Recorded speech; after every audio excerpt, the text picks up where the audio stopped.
لیکن وہ پھر شرطیں لگاتے ہیں کہ حج افراد ہو اور ہو بھی وہاں مکے کا رہنے والا ہو، تو ان کا صرف بدنی مشقت برداشت کرے گا، پیسہ ویسا خرچ نہیں ہوگا، تو حج ہے بدنی عبادت۔ لیکن ہم لوگوں کے لیے حج کون سی عبادت ہے؟ مرکب، مکس۔ لو جون سی بھی عبادت کرو، نیکی کرو، اس کا ثواب مرنے والوں کو پہنچاؤ تو مرنے والوں کو ثواب پہنچتا ہے۔ اب اس میں ضروری کوئی نہیں کہ روسٹ ہی ہو تب ثواب پہنچے گا، یہ ضروری کوئی نہیں کہ بریانی ہو تب ثواب پہنچے گا، اوپر کوئی 4 سورتیں پڑھو گے تب ہی ثواب پہنچے گا، نہیں، کوئی نیکی ہو نیکی ہو عبادت کا ثواب مرنے والے کو پہنچاؤ تو اللہ کی مہربانی سے پہنچتا ہے۔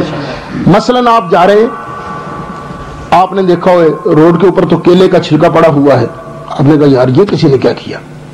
یوکے میں بھی لوگ نہیں ٹلتے، یہ کوئی بوڑھا آدمی گزرے گا، اس کا پاؤں آئے گا کیلے کے چھلکے پر، پاؤں پھسلے گا، بیچارے کو چوٹ لگ جائے گی، آپ نے وہ چھلکا اٹھایا کسی کونے میں ڈال دیا، کسی وہ جو ڈبے بنے ہوتے ہیں ان کے اندر ڈال دیا، تو یہ بھی نیکی ہے نا۔ آپ کہہ سکتے ہیں رب العالمین اس نیکی کا ثواب میری ماں کی روح کو پہنچا، یہ بھی سال ثواب ہے۔ وہ اللہ دی قسم اسی نہیں آندے ضروری روسٹ کر، اسی آنا کچھ کر صحیح، نیکی کر، مر کچھ کر صحیح، اور اللہ کی رضا کے لیے کرے گا تو ثواب میرا پروردگار عطا فرمائے۔ اب آئیے 1-2 باتیں میں مالی عبادت کے بارے عرض کرتا چلوں۔ پورا چیپٹر موجود ہے مسلم شریف کے اندر، پورا چیپٹر کہ مرنے والوں کو صدقے کا ثواب پہنچتا ہے۔ ایک صحابی ہیں جن کا نام ہے عامر، ان کا باپ تھا عاص بن وائل۔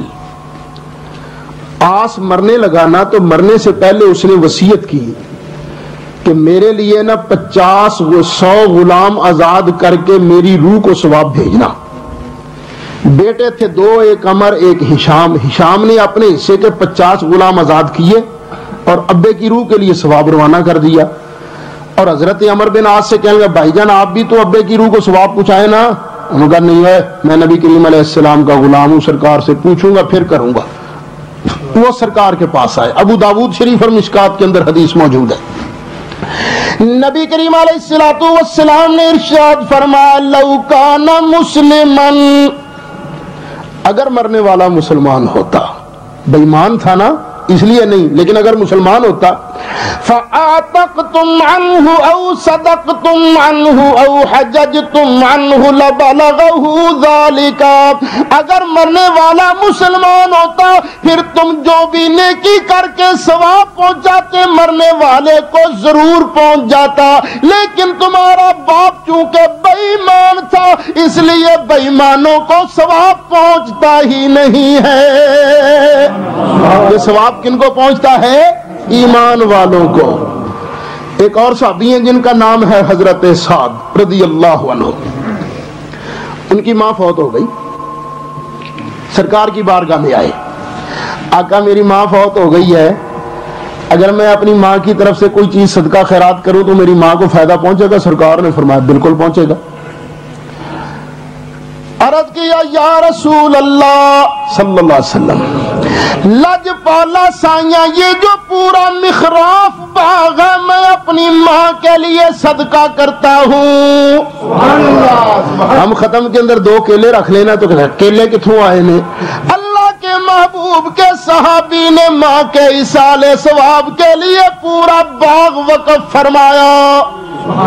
پھر یہی ساتھ ہیں، پھر ایک دن حاضر ہو گیا، آقا ایو صدقۃ افضل، میری ماں فوت ہو گئی ہے نا، ذرا یہ تو فرمائیے سب سے بہتر صدقہ کس چیز کا ہے؟ ضرورت تھی وہاں پانی کی، تو سرکار نے فرمایا الماء کیا کہ بعض مولویوں کی مت ماری جاتی ہے نا۔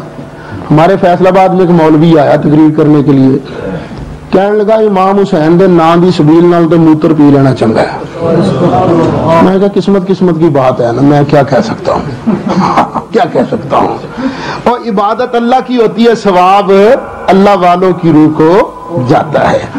اگر اس طرح نام رکھنا گناہ ہوتا تو خدا کی قسم ہے صحابی رسول کبھی اپنی ماں کے نام پر اس کنویں کا نام نہ رکھتے۔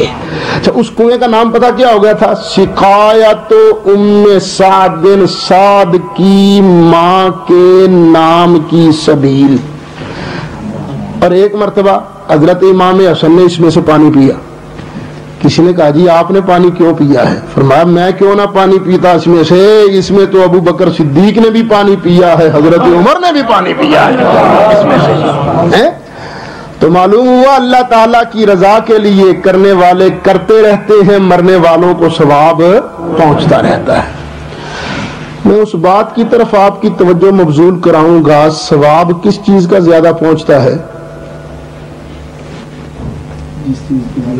جس چیز کی ضرورت ہو۔ تو آج کل کس چیز کی ضرورت ہے زیادہ؟ یہ بھی آپ نے کبھی سوچا ہے؟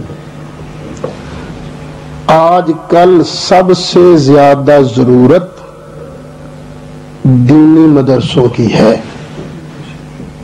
سب سے زیادہ ضرورت۔ میں جہاں بھی مجھے موقع ملتا ہے میں جاتا ہوں تو دوستوں کو کہتا ہوں کہ جہاں جہاں پر تم موجود ہو نا، خدا کے لیے یہاں پر دینی ادارے بناؤ، قرآن پاک بچوں کو پڑھاؤ، قرآن پاک حفظ کراؤ، اور پھر قرآن پاک کی تفسیر اور نبی کریم علیہ السلام کی احادیث مبارکہ بھی پڑھانے کا انتظام کرو، کیونکہ ضرورت اس چیز کی ہے۔ تم لوگ کہتے ہو نہیں ہم تو بیرسٹر بنوائیں گے بیٹے کو، ڈاکٹر بنائیں گے، بیٹا منسٹر بنے گا، وہ ٹر جو مرضی بن جائے۔ یہ بھی سوچا کبھی تم نے کہ مر جاؤ گے تم، مرنے کے بعد بیرسٹر کہے کہ یا اللہ میں نے پوری بیرسٹری کا ثواب اپنے ابے کی روح کو بھیجا، تو کتنا ثواب پہنچے گا؟ پہنچے گا ثواب؟ لیکن اگر صرف یہ کہہ رہے بسم اللہ الرحمن الرحیم، یا اللہ اس بسم اللہ کا ثواب میری ابے کی روح کو پہنچا، تو کوئی فائدہ پہنچے گا کہ نہیں پہنچے گا؟ تو میاں ضرورت زیادہ اس چیز کی ہے کہ اپنی کل کے لیے بھی کام کرو۔ دیکھو میں پھر کہتا ہوں، یہاں تم آئے ہو پاؤنڈ کمانے کے لیے، کیوں؟ اس لیے کہ ہمیں کل فائدہ ہوگا۔ کہ گورے 5 دن کماتے ہیں 2 دن کھا جاتے ہیں حساب برابر، لیکن تم لوگ ایسا نہیں کرتے، کیوں؟ اس لیے کہ کل کام آئیں گے۔ یہ ایک ہے کل تیری دنیا کی، اور ایک ہے کل تیری قبر اور حشر کی۔ جس طرح تو دنیا کی کل کے لیے کام کرتا ہے، اسی طرح قبر اور حشر کی کل کے لیے بھی کام کر۔ اور وہ کیا ہے؟ اپنی اولاد کا تعلق مسجد سے جوڑ، اللہ کی رضا کے لیے۔ پھر اس کا ثواب 11ویں والے پیر کی روح کو پہنچا، پھر دیکھ تجھے کتنا اجر ملتا ہے۔ اپنے بچوں کو حافظ قرآن بناؤ، اپنے بچوں کو عالم دین بناؤ۔ ہوتا پتہ کیا ہے؟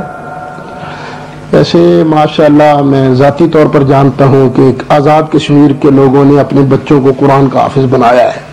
اگر ہمارے پنجاب میں تو حال ہی ہوتا ہے، بچہ منڈا جمے نہ سونا تو ذہین آنند بنانا ڈاکٹر، اللہ معاف کرے جے کر نبی نہ جم پوے، پھر انہوں نے مولویوں کے کھاتے پا دیا، ساڑھے کھاتے انے رہ گئے۔ اور دین کے لیے بھی اپنے ذہین بچے وقف کرو، دین کے لیے اللہ تعالیٰ تمہاری قبروں کو آباد اور شاد رکھے۔ یہاں بھی مدرسے بناؤ، اور جہاں جہاں سے تم آئے ہو تمہیں پتہ ہے کہاں کہاں دینی مدرسے موجود ہیں، تو وہاں کے دینی مدرسوں کو بھی آباد اور شاد رکھو، یہ تم پر فرض ہے۔ اب مر جانا ہے تے اس ویلے اینا پونڈا نے کم نہیں ہونا، کم صرف اونا ہونا ہے جڑا اللہ دی رضا واسطے خرچ کیتے ہون گے۔ تو یہاں بھی دین کی تبلیغ کا کام کرو، اور جہاں جہاں سے آئے ہو وہاں بھی اپنے مدرسے بناؤ، مدرسے مضبوط کرو، اپنے اداروں کو مضبوط کرو۔ میں علل اعلان کہتا ہوں کہ لوگوں کا دوسروں کا زیادہ پیسہ اپنے مذہب کی تبلیغ پر خرچ ہوتا ہے، اور تمہارا زیادہ پیسہ کھانے پینے پر لگ جاتا ہے۔ اب خدا دا نائے کھاؤ پیو کٹ، کھاؤ پیو یہ نہیں کہتا کہ بالکل نہ کھاؤ، تھوڑا تھوڑا کھاؤ پیو، کیونکہ یہاں کمیونٹی کو جمع کرنے کے لیے ٹھیک ہے، ضروری ہے، لیکن زیادہ خرچہ جو ہے اپنے مذہب کی تبلیغ کے لیے کرو۔ اوے دیکھو اپنے بیٹے کو عالم دین بناؤ، غصہ تو نہیں لگ رہا تمہیں؟ دل لگے گا بھی تو پھر کی ہے، مسئلہ تو میں نے سنانا ہی ہے نا۔ اپنے بیٹے کو عالم دین بناؤ، اگر نہیں بنا سکتے تو کم از کم اپنے کھاتے میں ایک عالم دین تو لکھواتے جاؤ نا۔ اوے اب مولوی بنانا کوئی اوکھا نہیں، تواڈے واسطے جڑے اوتھے نے نا انہاں واسطے بڑا اوکھا ہے۔ تھی تو زد بزیدی 3 کروڑ کی کوٹھی بنا کے پٹھانا رکھ دو اتنے. ہاں کرتے نہیں ایسے تم. 3 کروڑ کی کوٹھی بنائی, اچھا ہوں لگے گا کون اتنے, لبو یار کوئی ہے. تو وہ بھی 2 سال کے بعد کہتا ہے جی ہوں 5000 سے گزارا نہیں ہوتا, میری تنخواہ ہی بتا دو تھوڑی ہے. ایک تو کوٹھیاں بنا کر دیتے ہو, ایک تنخواہیں دیتے ہو ان کو سنبھالنے کے لیے, یہ کرتے ہو تو یہ کیوں نہیں کرتے اپنے کھاتے کا ایک عالم دین تیار کر جاؤ. جاؤ وہاں جو آپ کے علاقے کے مدرسے ہیں, لیکن جانا سنیے نے مدرسے سے جہاں پر یا رسول اللہ کہا جاتا ہو, دوسرے کھاتے سے نہ ٹر جائے ہو. اور جہاں پوچھو جا کے مولوی صاحب سے, حضرت صاحب جو وہاں محتمم صاحب ہیں, حضرت صاحب ایک طالب علم کو عالم دین بنانے پر کتنا خرچ آتا ہے پوچھو. اور میرا اپنا ذاتی تجربہ ہے کہ زیادہ خرچہ نہیں آتا, میں نے پورا حساب لگایا ہے. خرچہ کتنا آتا مہینے کا 13 پاؤنڈ بس, بہت آنی تو 14 پاؤنڈ. اور اس میں خرچہ کیا کیا ہے, طالب علم کی خوراک بھی, استاد کی تنخواہ بھی, اور بجلی کا بل بھی. جب مہنگائی اور ہوگی تو پاؤنڈ اور بچ جائے گا, 15 پاؤنڈ ہو جائیں گے, زیادہ کتنا ہوگا, بس اتنا ہی خرچہ آتا ہے. تو 13 پاؤنڈ مہینے کا خرچہ ہو تو سال کا کتنا خرچہ بنا 156 پاؤنڈ ایک سال کا ایک عالم دین کی تیاری پر. پرائمری پاس لڑکا ہو ہمارے پاس آئے تو 12 سال کے اندر اسے ایم اے بھی کراتے ہیں اور محدث اور مفسر عالم دین بھی بناتے ہیں. تو 12 سال کا خرچہ کتنا بنا, 2000 پاؤنڈ نہیں بنتا. تو کیا تم لوگ نہیں کر سکتے یہ کام؟ کرو اپنے کھاتے کے اندر علماء دین لکھواؤ, تمہارے نامہ اعمال کے اندر لکھے جائے اس نے 10 عالم دین بنائے تھے, اس نے 15 بنائے تھے, اس نے 1 عالم دین بنایا تھا, اس نے اپنے بیٹے کو عالم دین بنایا. اور جب قیامت کا دن آئے گا نا, اس وقت جنہوں نے یہ کام کیا ہوگا ان کی شانیں اس وقت دیکھنے والی ہوگی. اللہ تعالیٰ مجھے اور تمہیں دین کی زیادہ سے زیادہ خدمت کرتے رہنے کی توفیق نصیب فرمائے. اونچی تو کہہ دو اور اونچی کہہ دو. تو مجھے بڑی خوشی ہوئی یہاں آ کر کہ یہاں ماشاءاللہ مزید جگہ بھی خریدی جا رہی ہے. کیوں جی, وہ کتنی جگہ خریدی جا رہی, کتنی ہوگی پھر کل جگہ آخر تک ہے. تو یہ جگہ خریدی جا رہی ہے, تو میں آپ سے درخواست کروں گا کہ اس جگہ کو خریدنے کے لیے بھی تعاون فرمائیے گا, اور یہاں پر پھر بعد میں دینی ادارہ قائم کرنے کے لیے بھی اپنی پوری صلاحیتیں صرف فرمائیے گا. آئے ہو نا, لنگر کھا کے بھی جائے ہو تو جان لگا حصہ پا کے بھی جائے ہو انشاءاللہ. اللہ تعالیٰ سب کو برکتوں سے مالا مال فرمائے. وآخر دعوانا ان الحمدللہ رب العالمین. اچھا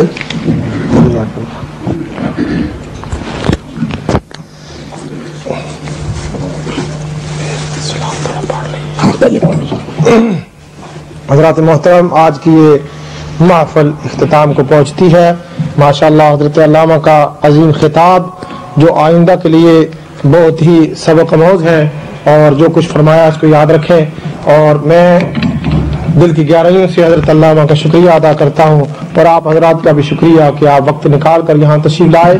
آج کی یہ محفل جو ہے یہ اختتام کو پہنچتی ہے. سارے حضرات کھڑے ہو جائیں, پہلے سلام پیش کریں گے اور اس کے بعد نماز, اور نماز کے بعد انشاءاللہ نیچے ہال میں لنگر کا انتظام کیا ہے, سارے حضرات لنگر کھا کر جائیں. پڑھیے یا نبی سلام علیکہ, یا رسول سلام علیکہ, یا حبیب سلام علیکہ, صلوات اللہ صلوات اللہ علیکہ. میرے آقا آپ کے در کی فقیری دو جہاں کی ہے امیری, اب آ گیا ہے وقت خیری, للہ کی جو دستگیری. یا نبی سلام علیکہ, یا رسول سلام علیکہ, یا حبیب صلوات اللہ علیہ صلوات اللہ الصلاۃ والسلام علیک یا رسول اللہ وعلی آلک وصحبہ یا حبیب. ایک ایک بار الحمد شریف، تین تین بار کل شریف، اول آخر درود شریف پڑھیں.